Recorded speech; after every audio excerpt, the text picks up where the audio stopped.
Eliade Viennot, qui a été une de mes meilleures étudiantes, pour ne pas dire la meilleure, qui a fait avec moi sa maîtrise et puis sa thèse, et qui s'est lancée d'ailleurs très brillamment et qui a très bien réussi après son arrivée à l'université.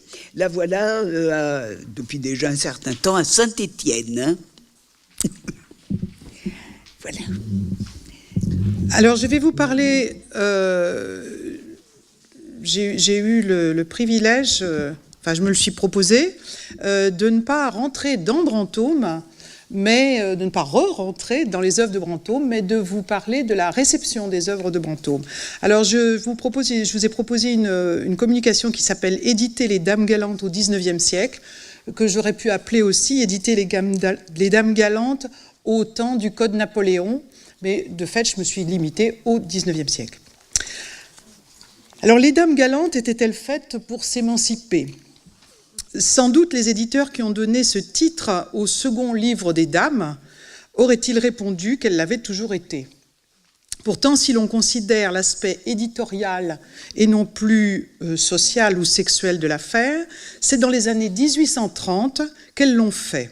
C'est-à-dire que le livre s'est détaché de l'ensemble des mémoires pour commencer une vie de best-seller autonome qui n'a fait que s'accentuer au suivant et qui se poursuit en quelque sorte un peu, même si l'engouement pour les discours qui le composent n'a aujourd'hui plus grand-chose à voir avec ce qu'il a été. Alors j'avais déjà noté ceci lorsque j'étudiais la vie posthume de Marguerite de Valois et sa transformation en Reine Margot, qui se passe dans les mêmes décennies, les deux choses me semblant entretenir un rapport étroit. Et j'y reviens aujourd'hui à l'occasion d'une exploration plus ample de cette période, mais toujours avec l'objectif de mieux comprendre les relations de pouvoir entre les sexes dont peuvent témoigner les commentaires inscrits dans les préfaces et les annotations, les illustrations et bien entendu la fréquence à laquelle certains textes sont remis ou non sur le marché. Je commencerai par ces derniers aspects avant de revenir au discours, explicite ou implicite, tenus par les éditeurs sur ces dames du temps jadis, sur leur metteur en scène, avant de clore un peu vite, sur ce qui se passe dans la société où ces discours prennent place. D'abord, l'exception du XIXe siècle. Les mémoires de Brantôme, recherchées des érudits dès avant leur publication, ont connu sous l'Ancien Régime un certain succès éditorial. La première édition, parue en 1665-1666, a connu quelques réimpressions au XVIIe siècle, ainsi que diverses contrefaçons. 5 autres ont été confectionnées au XVIIIe siècle, la dernière ayant été interrompue par la Révolution. Il faudrait avoir fait le tour des contrefaçons et de leur tirage pour savoir si les volumes sur les femmes ont mieux marché que ceux sur les hommes. Et parmi eux, ceux qui sont dits contenant les vies des dames galantes. Il est certain néanmoins que les 2 livres des dames ont constitué aux yeux des éditeurs des produits d'appel, puisqu'ils les ont constamment placés en première position. Les avis des contemporains de ces éditions peuvent aussi nous éclairer. Celui de Le Laboureur est bien connu. Le savant éditeur des Mémoires de Castelnau, dont le travail parut alors que ceux de Brantôme circulaient encore en manuscrit, reconnaît les immenses mérites du Périgourdin. Je le cite. « La France lui est si obligée de son travail que je ne feins point de dire que tous les services de son épée le doivent céder à ceux de sa plume. » Tout en précisant, je ne parle point ici du second ni du 3e volume des Dames, pour ne point condamner la mémoire d'un gentilhomme que ces autres ouvrages rendent digne de tant d'estime. Et j'en répands le crime sur la dissolution de la cour de son temps, dont on pourrait faire de plus terribles histoires que celles qu'il a rapportées.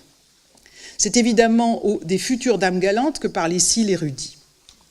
Après la Révolution, Brantôme est réédité dans quelques-unes des grandes collections de mémoires des années 1820-1830, comme bien des mémorialistes de l'Ancien Régime. Montmerquet donne ses œuvres chez Foucault en 1822-1823, Buchon chez Desré en 1837-38.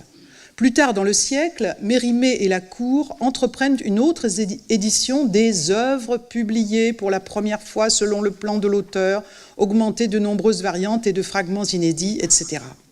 L'entreprise, véritablement savante, est longue. Elle occupe 13 volumes, publiés entre 1856 et 1895 chez Janet. Elle se trouve donc court-circuitée par l'édition que donne Lalanne en 11 volumes pour la Société de l'Histoire de France entre 1864 et 1882. Aucune de ces éditions n'est rééditée, à part celle de Buchon en 2 volumes, qui ressort chez 2 éditeurs différents en 1842, 1848 et 1853. Brantôme demeure donc, tout au long du siècle, l'auteur d'une œuvre volumineuse dans laquelle on trouve aussi bien des discours sur les hommes que sur les femmes, et aussi bien des dames illustres que des dames galantes, ce qu'il cessera d'être au siècle suivant, où les dames galantes tiendront l'affiche quasi seules, et en tout cas sans leurs compagnons, jusqu'en 1968. En revanche, les avis sur le Périgourdin sont loin d'être aussi positifs au XIXe siècle qu'au XVIIe. En 1818, par exemple, l'homme chargé de confectionner l'index du tableau de la littérature française de Jean-Marie Chénier, qui en est alors à sa 3e édition, ajoute dans cette liste le nom de Brantôme, qu'on ne trouvait nulle part dans l'œuvre, avec cette mention « Brantôme n'a droit d'obtenir place que parmi les compilateurs d'anecdotes ». On relira cet avis jusqu'en 1835 dans chaque réédition. Les éditeurs de Brantôme eux-mêmes ne débordent pas d'enthousiasme. Buchon, qui répond manifestement à une demande de Prosper Barrante, homme très important à l'époque, politiquement et du point de vue de l'université, Buchon écrit « Il ne faut pas chercher en lui de profondes observations, une connaissance réfléchie des hommes et des choses, des impressions sérieuses, des jugements sévères. Brantôme a tout le caractère de son pays et de son métier. » Plus loin, après avoir noté que cet auteur a tout de même une bonne connaissance de son temps, il ajoute « Ces considérations historiques seules peuvent faire supporter le dégoût qu'on éprouve en entrant dans le détail de toutes les turpitudes qui se multiplient sous la plume de l'abbé Guerrier de Brantôme. » C'est que chez lui, explique-t-il, le pur et l'impur se côtoient. Il m'a donc fallu, dans un intérêt tout littéraire et historique, surmonter mes répugnances et donner le tout, y compris les dames galantes, qui sont à l'évidence au cœur de cette répugnance. Alors tout le monde n'est pas aussi dégoûté. À partir de 1834, non seulement cette œuvre s'émancipe du reste des mémoires, mais elle lui passe devant sans contestation possible, et c'est par dizaines que l'on compte dès lors les éditions séparées. L'éditeur le plus assidu est Garnier, qui en fournit 18 entre 1848 et 1890, production à laquelle s'adjoint une édition des Dames illustres qui semble la seule du siècle, en édition séparée. Loin derrière viennent les éditions confectionnées par un certain H. Vigneault, qui en donne 3 chez Delahaye entre 1857 et 1863, puis une chez Charpentier 20 ans plus tard, à moins que ce ne soit ses héritiers qui s'en chargent, puisque cette édition ressortira encore 2 fois au XXe siècle. Enfin, quelques éditeurs donnent une édition unique. C'est le cas du premier, en 1834, Abel Ledoux, qui paraît avoir manqué de suite dans les idées, laissant la poule aux œufs d'or à Garnier. C'est surtout le cas des dernières décennies du siècle, avec la Librairie des villes et des campagnes, en 1875, Arnaud et là-bas, en 1879, Bunel, en 1880, Jouot, en 1882, et enfin Dantu, en 1884. Au total, environ 30 lâchers de dames galantes au cours des 6 dernières décennies du siècle. Les hommes chargés de ces éditions livrent-ils les clés de cet engouement ?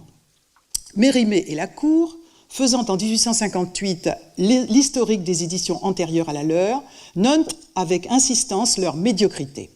Les fautes reproduites de l'une à l'autre depuis la première, la pauvreté des appareils critiques, les affirmations erronées de celles qui disent se fonder sur des manuscrits jusqu'alors négligés, etc. Concernant l'édition Montmerquet, qui est dans ce dernier cas, il signale du reste que cet érudit, je le cite, n'a avoué que l'introduction de cet ouvrage, contenant la seule notice complète qui ait été écrite jusqu'à ce jour sur la vie de Brantôme. Cette notice, longue et essentiellement biographique en effet, contient cependant quelques jugements de Brantôme. Montmerquet affirme que c'est surtout comme historien qu'il faut le considérer, mais il veut également le défendre du mépris où on le tient. Citation. « On désirerait sans doute que, moins ami du scandale, Brantôme eût jeté un voile sur de honteux désordres, qu'il n'eût pas tiré de l'oubli les turpitudes des cours de François Ier, de Henri II et des derniers Valois. Comment pourrait-il être excusé d'avoir souillé sa plume de traits licencieux qui affligent l'homme de bien et feraient rougir l'innocence ? On fera cependant remarquer, pour être juste, que du temps de Brantôme, le langage était loin d'être chaste et qu'il y aurait trop de rigueur à le juger d'après les règles d'une politesse qui ne fut bien établie que sous le règne de Louis XIV. C'est donc toujours le jugement de Le Laboureur qui, au début des années 1820, paraît de mise parmi les érudits les moins bégueules. Quant au texte, c'est celui de l'édition Le Duchat, qui datait de 1740, et que présente donc Montmerquet. Brantôme s'y débrouille donc tout seul, dans le volume intitulé « Vie des dames galantes », pour offrir son livre au duc d'Alençon, puis pour expliquer de quoi est faite son œuvre, moyennant 2 avis de l'auteur au lecteur, texte composé d'extraits d'autres dédicaces retouchés au passage, pour que l'expression « dame galante » ait bien l'air d'être de Brantôme. Les notes aussi sont celles de 1740. Ainsi en est-il de la première, accrochée au titre du premier discours, sur les dames qui font l'amour et leur mari cocu. Je cite cette note.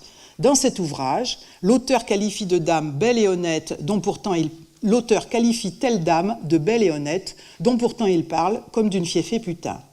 Mais lorsqu'il ajoute, comme il le fait quelquefois, vertueuse à belle et honnête, il insinue par là que la dame était sage et ne faisait point parler d'elle. Signalons tout de même l'autre grande nouveauté de cette édition, les hommes sont passés en première position, où ils resteront désormais. 15 ans plus tard, Buchon propose lui aussi une notice, inspirée de la précédente, mais exempte de tout jugement au-delà des premières lignes assassines déjà citées. Tout juste peut-on mieux cerner en quelle estime il tient les discours qui nous intéressent ici, à partir des 2 phrases qui séparent sa réflexion sur le pur et l'impur et celle sur ses répugnances. Je le cite. Au milieu de ces biographies des hommes les plus graves se trouvent les faits et les réflexions les plus cyniques. Et dans son 4e discours sur l'intensité comparative de l'amour des filles, des femmes mariées et des veuves, le récit des 1000 prouesses de ces dames galantes est interrompu par les épisodes touchants et purs de la biographie de la vertueuse Élisabeth, de Marie et Jeanne d'Autriche et de plusieurs autres illustres caractères. Mérimée ne se prononce pas sur la qualité des œuvres de Brantôme. Il insiste toutefois sur le second livre des dames, bien improprement parlé les dames galantes. C'est le premier qui le dit. Titre que nous supprimons et que nous conseillons de supprimer avec le même soin qu'on a mis jusqu'ici à le conserver.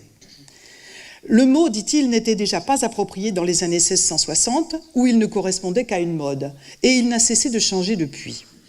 Or, argumente Mérimée, dans cet ouvrage, il est question de bien des femmes auxquelles le mot galante dans son sens actuel ne saurait nullement s'appliquer, tandis que dans son sens ancien, il ne convenait pas à la plupart des autres. Cette mise au point lexicographique semble suffisante, de même que le soin mis à éditer l'œuvre dans son entier, pour signifier que Brantôme mérite d'être pris au sérieux et que ce qu'il nous dit doit être remis dans son contexte. Quant à l'édition Lalanne, son premier volume paraît sans introduction. Brantôme y prend encore la parole tout seul, dès l'ouverture, avec sa propre préface, suivie de sa dédicace à la reine Marguerite. Seules les notes signalent la présence d'un annotateur, dont le rôle se borne en général à fournir des indications éditoriales, biographiques, bibliographiques ou lexicographiques.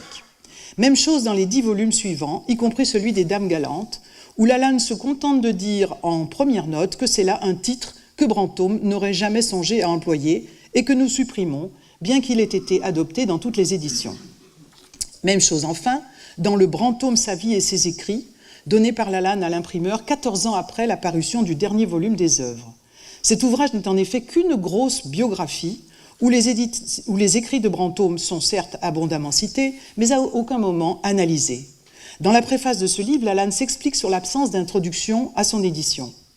On aurait dû, suivant l'usage, placer une notice en tête du premier volume. Mais pour qu'elle fût complète, il était indispensable d'attendre l'achèvement de l'édition. Et la Société décida que cette notice paraîtrait en un volume séparé, non compris dans la Thomaison. Le choix de la Société de l'Histoire de France rejoignait ainsi l'impression dominante. Les œuvres du mémorialiste peuvent se vendre sans commentaire, d'autant qu'elles contiennent un livre qui aide à leur popularité, donc il faut les sortir, et sur lequel il vaut mieux éviter de se prononcer. Les éditeurs des Dames galantes ont-ils un autre point de vue ? La première chose à remarquer est que tous, jusqu'à la fin du siècle, reprennent le vieux titre alléchant. La seconde est l'indifférence à l'état du texte. du moins pour les éditions que j'ai pu consulter. Le nom de la personne chargée de celle de Garnier, 18 éditions, je le répète, n'apparaît nulle part. Le titre indique « Nouvelle édition, revue et corrigée sur l'édition de 1740 avec des remarques historiques et critiques, soit la vieille édition Le Duchat, avec les mêmes avis du lecteur, de l'auteur au lecteur et les mêmes notes, dont la première sur les belles et honnêtes qui ne sont que de fiefés putains. L'autre édition bien vendue, celle de Vigneault, redonne l'avis au lecteur et l'avis de l'auteur avec un progrès. Les deux textes comportent à présent l'expression « dame galante », alors qu'un seul avait été retouché par Le Duchat. Vigneault fournit cependant une préface d'une vingtaine de pages. Les premières sont occupées par un récit de la Saint-Barthélemy dans une version très inspirée de la Reine Margot, afin de préparer le lecteur à la clémence. Je le cite, « Ce temps de fermentation politique et religieuse était aussi le temps de la galanterie. Il offre quelque analogie avec les manières de l'Empire. Aux deux époques, on aima vite et beaucoup.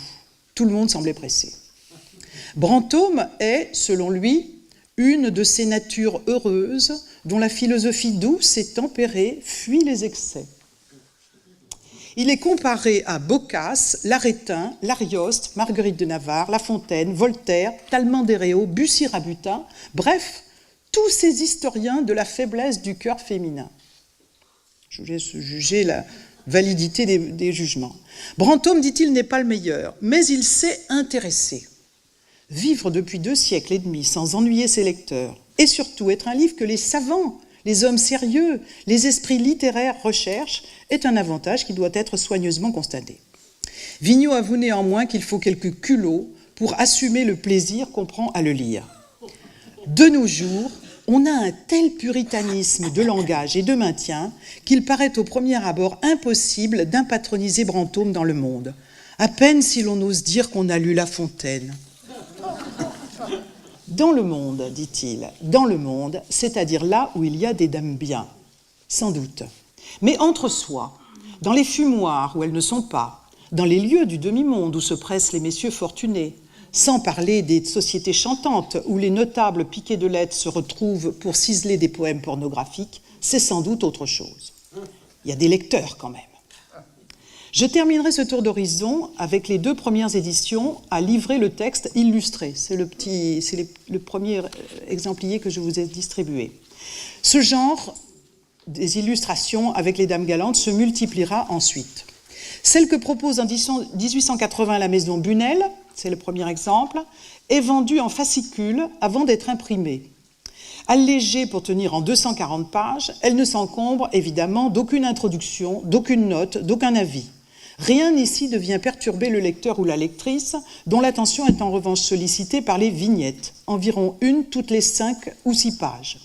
Vignettes qui fleurent bon la licence d'Ancien Régime, mais aussi, si vous regardez notamment celles de la page 2, la violence des mœurs. Ces vignettes explicitent ce qui arrive aux femmes, mais aussi aux amants, lorsque règne la liberté sexuelle. Si l'on se souvient, elles sont toutes les femmes est tuée et l'amant est tué. Si l'on se souvient que le code pénal adopté en 1810 autorise le meurtre de l'épouse et de l'amant pris en flagrant délit, on peut dire aussi que ces vignettes confortent l'ordre mis en place depuis la fin de la Révolution, tout en profitant de l'inévitable vagabondage des imaginations. La maison Bunel paraît d'ailleurs l'une de celles qui surfent sur cette double vague, comme en témoigne le prospectus de lancement de la série, dont c'est le 2e petit papier, dont 8 des 15 titres présentés connotent la licence féminine et notamment la licence d'Ancien Régime. L'édition qui sort chez Jouot en 1882 rompt en partie avec ce qui précède, en accord peut-être avec la collection qui les abrite, la librairie des bibliophiles. C'est la page 4 du premier exemplier. Parue 6 ans après l'édition Lalanne, elle en reprend le texte qu'elle donne en 3 volumes.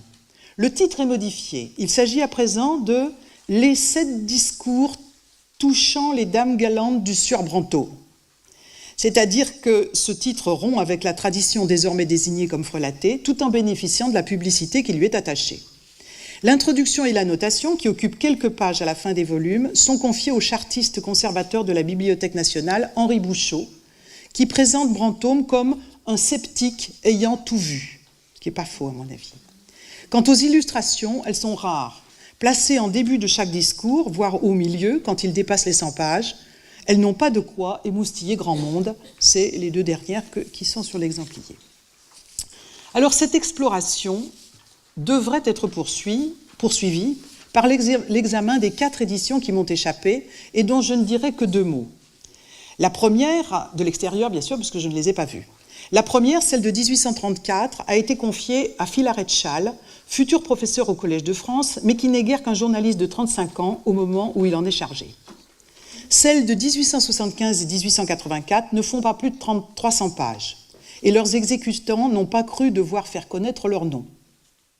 Celle de 1879 est certes en 3 volumes, mais elle est due à un chansonnier du caveau, Eugène Vignon. On peut donc faire l'hypothèse, à vérifier bien sûr, que ces éditions ne nous apprendraient pas grand-chose de plus que le petit voyage fait auprès des autres. Les éditeurs estiment tous que l'ouvrage va se vendre, dans quelque état qu'il soit, et ils ont raison. Il existe désormais un public qui veut des dames galantes, comme on voulait autrefois des lettres persanes. Quant aux hommes chargés de ces éditions, soit ils ne donnent ni leur identité ni leur avis, soit ils insistent sur la maturité qu'il faut pour passer outre la gêne que suscite le livre. Aucun, visiblement, ne s'intéresse aux témoignages que Brantôme nous donne des mœurs de son temps, sur ce qu'il nous dit des relations entre les hommes et les femmes de son époque, et qui tend à chacun un miroir pour réfléchir à ceux de son temps.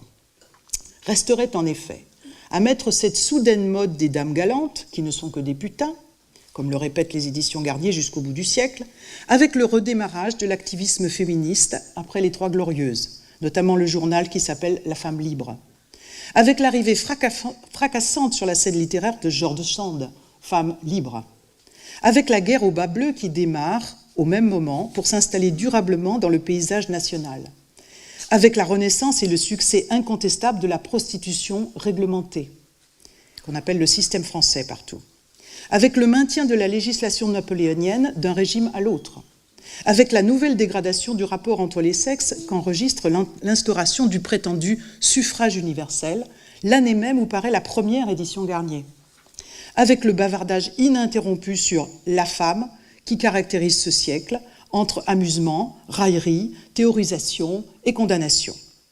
Mais comme chacun et chacune sans doute, ce sera pour une autre fois.